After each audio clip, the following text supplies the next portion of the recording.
Hi there and welcome to my channel. Today I would like to talk about how you can find the root of the problem, so please stay tuned.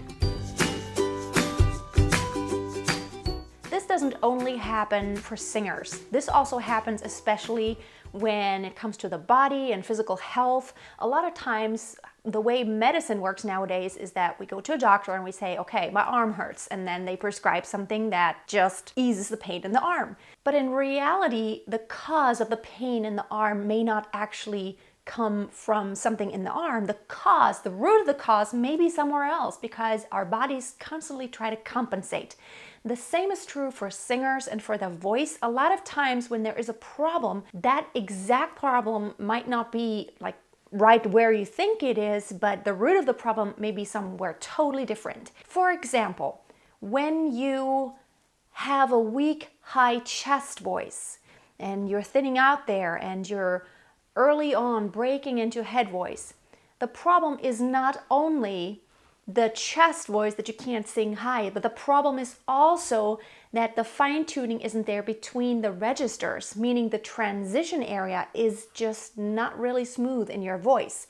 So what I always suggest, in order to make the transition smoother, you can't just work on one end.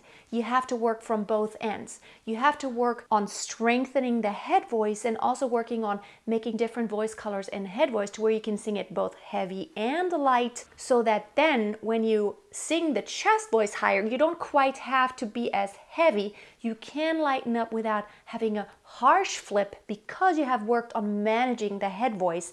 It does connect so much better because you control both ends in order to make them more seamless. The same is true, for example, if you have a hard time belting.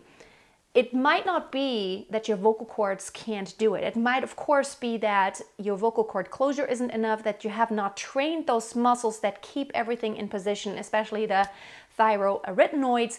They might not be trained enough to keep the heavy mass of the full vibration of the entire vocal cords going very high. The cause may also be that the subglottal pressure is just not enough yet, meaning you don't have enough compression going on due to a lack of support from down in the core, and maybe a lack of just compressing by having the combination of the support muscles working together with the vocal cord closure, having tight vocal cord closure. So always remember, where is the root of the problem? You don't want to just work on an area of your voice and neglect another. A lot of times, even when you work on, for example, high head voice, your middle voice becomes so much more stable because when you practice the high end, the middle, like it's easier, right? So when you can run a marathon, it's easy to run 1K, but if you've never run even 1K, if you've always sat down,